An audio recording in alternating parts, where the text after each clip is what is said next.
PSI ಹಾಗೂ ಇನ್ನುಳಿದ competitive ಎಕ್ಸಾಮ್ಸ್ಗೆ important ಆಗಿರುವಂತಹ ಪ್ರಬಂಧ ಅಂತಾರಾಜ್ಯ ಜಲವಿವಾದಗಳು. ಜಲಸಂಪನ್ಮೂಲ ಜನರ ಜೀವಮೂಲ, ಆರೋಗ್ಯ, ಕೃಷಿ, ಕೈಗಾರಿಕೆಗಳ ಬೆಳವಣಿಗೆಗೆ ನೀರು ಅವಶ್ಯ ಹಾಗೂ ಅನಿವಾರ್ಯ. ಸರಾಗವಾಗಿ ಹರಿಯುವ ನದಿಗೆ ನಾವು ಗಡಿಯ ಚೌಕಟ್ಟು ಹಾಕಿದ್ದೇವೆ. ಒಂದು ರಾಜ್ಯದಲ್ಲಿ ಹರಿಯುತ್ತಿದ್ದ ನದಿ ಕೆಲವೇ ಕಿಲೋಮೀಟರ್ಗಳ ನಂತರದಲ್ಲಿ ಮತ್ತೊಂದು ರಾಜ್ಯ ಪ್ರವೇಶಿಸಿರುತ್ತದೆ. ನಾಗರಿಕತೆಯ ಬೆಳವಣಿಗೆಗೆ ಅವಶ್ಯವಾಗಿರುವ ನೀರನ್ನು ಹಿಡಿದಿಡುವುದು ಸಮಸ್ತ ರಾಜ್ಯಗಳಿಗೂ ಅನಿವಾರ್ಯವಾಗಿದೆ. ಜಲವೇ ಜೀವನವಾಗಿರುವಾಗ ಪ್ರತಿ ರಾಜ್ಯದ ಪ್ರಮುಖ ಆದ್ಯತೆ ನೀರು ಸಂಗ್ರಹವೇ ಆಗಿದೆ. ನೀರು ಇಷ್ಟೊಂದು ಪ್ರಾಮುಖ್ಯತೆ ಹೊಂದಿರುವ ಪರಿಣಾಮವೇ ಜಲವಿವಾದ ಹೆಚ್ಚುತ್ತಿರುವುದಕ್ಕೆ ಕಾರಣ. ನದಿ ಹರಿವು ವಿಷಯವೇ ಈಗಿನ ಕಾನೂನು ಮತ್ತು ಸಂವಿಧಾನಾತ್ಮಕ ಚರ್ಚೆಗೆ ಹೆಚ್ಚಿನ ಆಹಾರ ಒದಗಿಸುತ್ತಿದೆ. ಈ ನಿಟ್ಟಿನಿಂದ ಪ್ರತಿ ಬಾರಿ ಚರ್ಚೆಗೆ ಬರುವ ರಾಜ್ಯಗಳ ನಡುವಿನ ಜಲವಿವಾದಗಳನ್ನು ಒಮ್ಮೆ ಅವಲೋಕಿಸುವುದು ಸೂಕ್ತ. ಮಹದಾಯಿ ನದಿ ವಿವಾದ. ಕರ್ನಾಟಕ ಮತ್ತು ಗೋವಾ ರಾಜ್ಯಗಳ ನಡುವೆ ಹರಿಯುತ್ತಿರುವ ಮಹದಾಯಿ ನದಿ ಸದ್ಯ ವಿವಾದದ ಮೂಲವಾಗಿದೆ.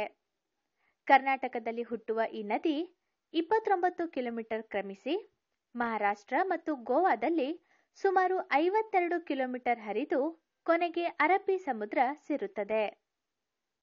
ಕರ್ನಾಟಕವು ಮಹದಾಯಿಯ ಉಪನದಿಗಳಾದ ಕಳಸಾ ಮತ್ತು ಬಂಡೂರಿ ನಾಲೆಗಳಿಂದ 76 ಟಿಎಂಸಿ ನೀರನ್ನು ಬಳಸಿಕೊಳ್ಳುವ ಯೋಜನೆಯನ್ನು ಹೊಂದಿದೆ.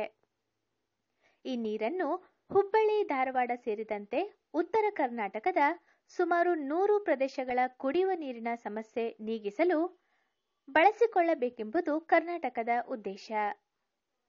ಈ ಯೋಜನೆ ಮೂಲಕ ಬೆಳಗಾವಿ ಜಿಲ್ಲೆಯ ಸವದತ್ತಿ ಮತ್ತು ರಾಮದುರ್ಗ, ಧಾರವಾಡ ಜಿಲ್ಲೆಯ ನವಲಗುಂದ, ಗದಗ ಜಿಲ್ಲೆಯ ರೋಣ ಮತ್ತು ನರಗುಂದ ಹಾಗೂ ಬಾಗಲಕೋಟೆ ಜಿಲ್ಲೆಯ ಬಾದಾಮಿ ತಾಲೂಕಿನ ಪ್ರದೇಶಗಳಿಗೆ ನೀರಾವರಿ ಮತ್ತು ಕುಡಿಯುವ ನೀರನ್ನು ಒದಗಿಸುವ ಉದ್ದೇಶ ಕರ್ನಾಟಕಕ್ಕಿದೆ. ಮಹದಾಯಿ ಒಟ್ಟು 200 ಟಿಎಂಸಿ ನೀರು ಹೊಂದಿದೆ. ನೀರನ್ನು ಒದಗಿಸುವ ಉದ್ದೇಶ ಕರ್ನಾಟಕದ್ದು ಆಗಿದೆ. ಮಹದಾಯಿ ಒಟ್ಟು 200 ಟಿಎಂಸಿ ನೀರು ಹೊಂದಿದೆ. ಇದರಲ್ಲಿ ಕಳಸಾ ಬಂಡೂರಿ ನಾಲಾ ಯೋಜನೆಯನ್ನು ಅನುಷ್ಠಾನಗೊಳಿಸಲು 7.6 ಟಿಎಂಸಿ ನೀರನ್ನು ಮಲಪ್ರಭಾದತ್ತ ಹರಿಸುವ ಕ್ರಮವನ್ನು ಕರ್ನಾಟಕ ತೆಗೆದುಕೊಂಡಿದೆ. ಕರ್ನಾಟಕ ಈ ಕ್ರಮವನ್ನು ಗೋವಾ ವಿರೋಧಿಸುತ್ತಿದೆ. ಈ ಸಂಬಂಧ ಗೋವಾ ಜಲಸಂಪನ್ಮೂಲ ಸಚಿವಾಲಯಕ್ಕೆ ಮೇಲ್ಮನವಿ ಸಲ್ಲಿಸಿದೆ. ಮಾತುಕತೆಯಿಂದ ಈ ವಿವಾದ ಬಗೆಹರಿಯದು ಎಂಬುದನ್ನು ಮನಗಂಡ ಸಚಿವಾಲಯ ನ್ಯಾಯಾಧಿಕರಣ ರಚಿಸಿದೆ. ಇದಲ್ಲದೆ ವಂಶಧಾರಾ ನದಿ ವಿವಾದಕ್ಕೆ ಸಂಬಂಧಿಸಿದಂತೆ ಗೋವಾ, ಆಂಧ್ರ ಮತ್ತು ಒರಿಸ್ಸಾಗಳು 2002ರ ಜುಲೈ ಮತ್ತು 2006ರ ಫೆಬ್ರವರಿಯಲ್ಲಿ ಅರ್ಜಿ ಸಲ್ಲಿಸಿದ್ದು, ಈ ಬಗ್ಗೆಯೂ ನ್ಯಾಯಾಧಿಕರಣ ರಚನೆಯಾಗಿದೆ. ಕೃಷ್ಣಾ ಜಲವಿವಾದ. ಕರ್ನಾಟಕ, ಆಂಧ್ರಪ್ರದೇಶ ಮತ್ತು ಮಹಾರಾಷ್ಟ್ರ ರಾಜ್ಯಗಳ ನಡುವೆ ಕೃಷ್ಣಾ ನದಿ ವಿವಾದವಿದೆ. ಈ ಸಂಬಂಧ ರಚನೆಯಾದ ಕೃಷ್ಣಾ ಜಲವಿವಾದ ನ್ಯಾಯಾಧಿಕರಣವು 2006 ಜೂನ್ 9ರಂದು ಕೆಲವು ಆದೇಶಗಳನ್ನು ಜಾರಿ ಮಾಡಿತು. ಈ 3 ರಾಜ್ಯಗಳು ಸಲ್ಲಿಸಿದ್ದ ಈ ಮಧ್ಯಂತರ ಪರಿಹಾರ ಅರ್ಜಿಗಳ ವಿಚಾರಣೆ ನಂತರ ಆ ಆದೇಶವನ್ನು ಕೆಡಬ್ಲ್ಯೂಡಿಟಿ ಜಾರಿ ಮಾಡಿತು. ಕೆಡಬ್ಲ್ಯೂಡಿಟಿ ಅಂದರೆ ಕೃಷ್ಣಾ ಜಲವಿವಾದ ನ್ಯಾಯಾಧಿಕರಣ.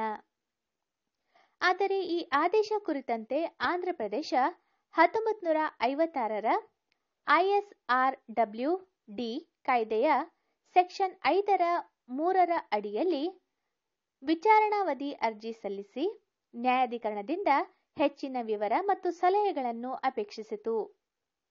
ನ್ಯಾಯಾಧಿಕರಣವು ಈ ಸಂಬಂಧ 2006 ಸೆಪ್ಟೆಂಬರ್ ಮತ್ತು ಅಕ್ಟೋಬರ್ನಲ್ಲಿ ವಿಚಾರಣೆ ನಡೆಸಿತು. ವಿವಾದ ಕುರಿತ 29 ಅಂಶಗಳ ಬಗ್ಗೆ ವಿಚಾರಣೆ ಆರಂಭಿಸಿತು. ಈಗಲೂ ನ್ಯಾಯಾಧಿಕರಣದ ವಿಚಾರಣೆ ಪ್ರಗತಿಯಲ್ಲಿದೆ. ಕಾವೇರಿ ಜಲವಿವಾದ. ಈ ನದಿ ವಿವಾದವು ದಕ್ಷಿಣ ರಾಜ್ಯಗಳಾದ ಕೇರಳ, ಕರ್ನಾಟಕ, ತಮಿಳುನಾಡು ಮತ್ತು ಪುದುಚೇರಿ ಕೇಂದ್ರಾಡಳಿತ ಪ್ರದೇಶಗಳ ನಡುವೆ ಇದೆ. ಈ ಸಂಬಂಧ ರಚಿತವಾಗಿದ್ದ ಕಾವೇರಿ ಜಲ ವಿವಾದ ನ್ಯಾಯಾಧಿಕರಣವು 1991 ಜೂನ್ 25ರಂದು ಮಧ್ಯಂತರ ಆದೇಶ ನೀಡಿತು. ಮತ್ತೆ 1992 ಏಪ್ರಿಲ್ನಲ್ಲಿ ಹಾಗೂ 1995 ಡಿಸೆಂಬರ್ನಲ್ಲಿ ಸೃಷ್ಟೀಕರಣ ಆದೇಶಗಳನ್ನು ನೀಡಿತು. 2007 ಫೆಬ್ರವರಿ 5ರಂದು ತನ್ನ ವರದಿ ನೀಡಿದೆ. ನ್ಯಾಯಾಧಿಕರಣವು 1956 ಅಂತಾರಾಜ್ಯ ನದಿ ನೀರು ವಿವಾದ ಕಾಯ್ದೆ ಇದರ ಸೆಕ್ಷನ್ 5(2) ಅಡಿ ತನ್ನ ತೀರ್ಮಾನ ನೀಡಿತು. ಕೇಂದ್ರ ಸರ್ಕಾರ ಮತ್ತು ರಾಜ್ಯ ಸರ್ಕಾರಗಳು ನ್ಯಾಯಾಧಿಕರಣ ISRWD ದಿಂದ ಕಾಯ್ದೆಯ ಸೆಕ್ಷನ್ 5(3)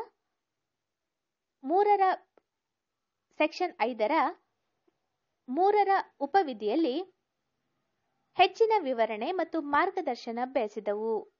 ಈ ಅಂಶವು ನ್ಯಾಯಾಧಿಕರಣದ ಗಮನದಲ್ಲಿದೆ. 2007 ಫೆಬ್ರವರಿ 5ರಂದು ನ್ಯಾಯಾಧಿಕರಣ ತೀರ್ಪಿನ ವಿರುದ್ಧ ಕಾವೇರಿ ನದಿ ಅಂಚಿನ ಈ ರಾಜ್ಯಗಳು ಸುಪ್ರೀಂ ಕೋರ್ಟ್ಗೆ ವಿಶೇಷ ಮೇಲ್ಮನವಿ ಅರ್ಜಿ ಸಲ್ಲಿಸಿದ್ದವು. 2018 ಬೆಳವಣಿಗೆಯಂತೆ ವಿಶೇಷ ನ್ಯಾಯಾಧಿಕರಣ ರಚಿಸಲಾಗಿದೆ.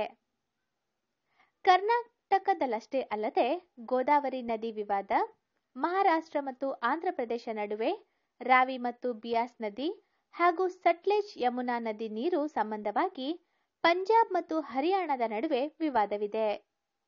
ಈ ರೀತಿ ದೇಶದ ಬಹುತೇಕ ರಾಜ್ಯಗಳು ತಮ್ಮ ವ್ಯಾಪ್ತಿಯಲ್ಲಿ ಹರಿಯುವ ನದಿ ನೀರನ್ನು ಹೆಚ್ಚಿನ ಪ್ರಮಾಣದಲ್ಲಿ ಉಳಿಸಿಕೊಳ್ಳಲು ಮತ್ತು ಬಳಸಿಕೊಳ್ಳಲು ಪ್ರಯತ್ನಿಸುತ್ತಿದೆ. ನದಿಗಳು ರಾಜ್ಯದ ಗಡಿ ದಾಟಿತೆಂದರೆ ಅಲ್ಲೊಂದು ನದಿ ವಿವಾದ ಹುಟ್ಟು ಪಡೆಯಿತೆಂದೇ ಅರ್ಥ. ಈ ನಿಟ್ಟಿನಿಂದ ಸಮಸ್ಯೆ ಪರಿಹಾರಕ್ಕೆಂದೇ 1956 ಅಂತಾರಾಜ್ಯ ಜಲವಿವಾದ ಕಾಯ್ದೆ ಅಸ್ತಿತ್ವದಲ್ಲಿದೆ. ರಾಜ್ಯಗಳ ನಡುವಣ ಸಂಘರ್ಷ ಪರಿಹರಿಸಲು ಈ ಕಾಯ್ದೆಯನ್ನು ರಚಿಸಲಾಗಿದೆ. ನದಿ ವಿವಾದ ಉದ್ಭವಿಸಲು ಕೆಲವು ಕಾರಣಗಳೆಂದರೆ, ನದಿ ನೀರನ್ನು ಹಂಚಿಕೊಳ್ಳುವ ವಿಷಯದಲ್ಲಿ ರಾಜ್ಯಗಳ ನಡುವೆ ವಿವಾದ ಉದ್ಭವಿಸುತ್ತದೆ. ಒಂದಕ್ಕಿಂತ ಹೆಚ್ಚು ರಾಜ್ಯಗಳು ಸೇರಿ ಜಂಟಿಯಾಗಿ ನದಿ ಯೋಜನೆಯೊಂದನ್ನು ನಿರ್ಮಾಣ ಮಾಡಲು ಬಯಸಿದಾಗ ಆ ಯೋಜನೆಯ ನಿರ್ಮಾಣ ವೆಚ್ಚ ಮತ್ತು ಅದರಿಂದ ಪಡೆದುಕೊಳ್ಳುವ ಪ್ರಯೋಜನ ಪ್ರಮಾಣದ ಪ್ರಶ್ನೆ ಬಂದಾಗ ರಾಜ್ಯಗಳ ನಡುವೆ ಮನಸ್ತಾಪ ಏರ್ಪಡುತ್ತದೆ. ಒಂದು ರಾಜ್ಯದಲ್ಲಿ ಬೇರೊಂದು ರಾಜ್ಯವು ಯೋಜನೆಯೊಂದನ್ನು ಕೈಗೆತ್ತಿಕೊಳ್ಳಲು ಮುಂದಾದಾಗ ಬಳಸಿಕೊಳ್ಳುವ ಜಾಗಕ್ಕೆ ಪರ್ಯಾಯವಾಗಿ ಪರಿಹಾರ ನೀಡುವ ಪ್ರಶ್ನೆ ಇದ್ದಾಗ ರಾಜ್ಯಗಳ ನಡುವೆ ಭಿನ್ನಾಭಿಪ್ರಾಯ ತಲೆದೂರುತ್ತದೆ. ಏರ್ಪಟ್ಟ ಒಪ್ಪಂದಗಳ ಉಲ್ಲಂಘನೆಯಾದಾಗ ರಾಜ್ಯಗಳ ನಡುವೆ ಘರ್ಷಣೆ ಏರ್ಪಡುತ್ತದೆ. ಒಂದು ರಾಜ್ಯವು ಅಗತ್ಯಕ್ಕಿಂತ ಹೆಚ್ಚಿನ ನೀರನ್ನು ಬಳಸಿಕೊಂಡಾಗಲೂ ಮತ್ತೊಂದು ರಾಜ್ಯವು ತಗಾದೆ ತೆಗೆಯುತ್ತದೆ. ಹೀಗೆ ಉದ್ಭವವಾಗುವ ಜಲ ವಿವಾದಗಳನ್ನು ಪರಿಹರಿಸಿಕೊಳ್ಳಲು ಭಾರತ ಸಂವಿಧಾನ ಮತ್ತು ಸಂಸತ್ತು ಕಾಯ್ದೆಗಳು ಮತ್ತು ವಿಧಿಗಳ ಮೂಲಕ ಅನುವು ಮಾಡಿಕೊಟ್ಟಿದೆ. ಭಾರತ ಸಂವಿಧಾನ ಕಲ್ಪಿಸಿರುವ ಅವಕಾಶ. ರಾಜ್ಯ ಪಟ್ಟಿಯಲ್ಲಿನ 17ನೇ ಅಂಶ, ಕೇಂದ್ರ ಪಟ್ಟಿಯಲ್ಲಿನ 56ನೇ ಅಂಶ, ಸಂವಿಧಾನದ 262ನೇ ವಿಧಿ. ರಾಜ್ಯದ ಶಾಸಕಾಂಗಗಳಿಗೆ ಸಂಬಂಧಿಸಿದಂತೆ ಪಾರ್ಲಿಮೆಂಟ್ ರೂಪಿಸಿರುವ ಕಾನೂನುಗಳು ಮತ್ತು ಅವಕಾಶಗಳು. 1956 ನದಿ ಮಂಡಳಿಗಳ ಕಾಯ್ದೆ. 2002 ಎ ಅಂತಾರಾಜ್ಯ ಜಲವಿವಾದಗಳ ಕಾಯ್ದೆ. ಜಲಸಂಪನ್ಮೂಲಕ್ಕೆ ಸಂಬಂಧಿಸಿದಂತೆ ಅಂತಾರಾಜ್ಯ ವಿವಾದಗಳ ಕುರಿತ ಸ್ಥಾಯಿ ಸಮಿತಿ ರಚನೆ. ಕೇಂದ್ರ ರಾಜ್ಯ ಸಂಬಂಧಗಳ ಕುರಿತು ವರದಿ ನೀಡಲು ಸರ್ಕಾರಿಯ ಆಯೋಗ ರಚನೆ. 2002 ರಾಷ್ಟ್ರೀಯ ಜಲ ನೀತಿ ರಚನೆ. ರಾಜ್ಯ ಪಟ್ಟಿಯಲ್ಲಿ 17ನೇ ಅಂಶವು ಜಲ ವಿಷಯ ರಾಜ್ಯಕ್ಕೆ ಸಂಬಂಧಿಸಿದ್ದು ಎಂದು ಹೇಳುತ್ತದೆಯಾದರೂ ಕೇಂದ್ರ ಪಟ್ಟಿಯ 56ನೇ ಅಂಶದಲ್ಲಿ ನೀರು ಕೇಂದ್ರ ಸರ್ಕಾರಕ್ಕೂ ಸಂಬಂಧಿಸಿದ ವಿಷಯವಾಗಿದೆ. ಸಾರ್ವಜನಿಕ ಹಿತಾಸಕ್ತಿಗೋಸ್ಕರ ಕೇಂದ್ರವು ಅಂತಾರಾಜ್ಯ ನದಿಗಳು ಮತ್ತು ನದಿ ಕಣಿವೆಗಳ ಯೋಜನೆ ಕೈಗೆತ್ತಿಕೊಳ್ಳಲು ಇವುಗಳನ್ನು ನಿಯಂತ್ರಣಕ್ಕೆ ತೆಗೆದುಕೊಳ್ಳಬಹುದಾಗಿದೆ. ಸಂಸತ್ತಿನಲ್ಲಿ ಕಾನೂನು ರೂಪಿಸುವ ಮೂಲಕ ಕೇಂದ್ರ ಈ ಕ್ರಮಕ್ಕೆ ಮುಂದಾಗಬಹುದಾಗಿದೆ. ಅಲ್ಲದೆ ಸಂವಿಧಾನದ 262ನೇ ವಿಧಿಯು ಕೇಂದ್ರ ಪಟ್ಟಿಯ 56ನೇ ಅಂಶಕ್ಕೆ ಸಂಬಂಧಿಸಿ ಕಾನೂನು ರೂಪಿಸಲು ಸಂಸತ್ತಿಗೆ ಅನುವು ಮಾಡಿಕೊಟ್ಟಿದೆ. ಸರ್ಕಾರಿಯ ಆಯೋಗದ ವರದಿ. ಅಂತಾರಾಜ್ಯ ನದಿ ವಿವಾದ ಕಾಯ್ದೆ ಸೆಕ್ಷನ್ 3ರ ಅಡಿ ಅಂದರೆ 1956ರ ಕಾಯ್ದೆಯಲ್ಲಿ 33ನೇ ಸೆಕ್ಷನ್ ರಾಜ್ಯವೊಂದರಿಂದ ಜಲ ವಿವಾದಕ್ಕೆ ಸಂಬಂಧಿಸಿದಂತೆ ಅರ್ಜಿ ಸ್ವೀಕರಿಸಿದ ಕೇಂದ್ರ ಸರ್ಕಾರವು ಅರ್ಜಿ ಸ್ವೀಕರಿಸಿದ ದಿನದಿಂದ ವರ್ಷದೊಳಗೆ ನ್ಯಾಯಾಧಿಕರಣವೊಂದನ್ನು ರಚಿಸಬೇಕು. ನ್ಯಾಯಾಧಿಕರಣ ರಚನೆ ಪೂರ್ವದಲ್ಲಿಯೇ ದಾಖಲೆಗಳ ಸಂಗ್ರಹ ವ್ಯವಸ್ಥೆ ಮತ್ತು ಮಾಹಿತಿ ವ್ಯವಸ್ಥೆ ಇರಬೇಕು. ರಚನೆಯಾದ ನ್ಯಾಯಾಧಿಕರಣವು ಬಯಸಿದಾಗ ಮನವಿ ಸಲ್ಲಿಸಿದ ರಾಜ್ಯವು ದಾಖಲೆಗಳನ್ನು ಒದಗಿಸಬೇಕು. ISRWD ಕಾಯ್ದೆಗೆ ತಿದ್ದುಪಡಿ ತರಲು ಕೇಂದ್ರ ಸರ್ಕಾರ ಅಥವಾ ಸಂಸತ್ತಿಗೆ ಅಧಿಕಾರವಿದೆ. ಅಲ್ಲದೆ ಮಾತುಕತೆಯ ಮೂಲಕ ಕೇಂದ್ರ ಸರ್ಕಾರ ವಿವಾದ ಬಗೆಹರಿಸಿದರೆ ನ್ಯಾಯಾಧಿಕರಣ ರಚಿಸುವ ಅಗತ್ಯವಿಲ್ಲ. ರಚನೆಗೊಂಡ ನ್ಯಾಯಾಧಿಕರಣವು 5 ವರ್ಷದ ಒಳಗೆ ತನ್ನ ವರದಿ ಅಥವಾ ತೀರ್ಮಾನ ಸಲ್ಲಿಸಬೇಕು. ಒಂದು ವೇಳೆ ನ್ಯಾಯಾಧಿಕರಣವು ಇನ್ನೂ ಹೆಚ್ಚಿನ ಕಾಲಾವಕಾಶ ಬಯಸಿದರೆ ಕೇಂದ್ರ ಸರ್ಕಾರವು ನ್ಯಾಯಾಧಿಕರಣದ ಅವಧಿಯನ್ನು ವಿಸ್ತರಿಸಬಹುದು.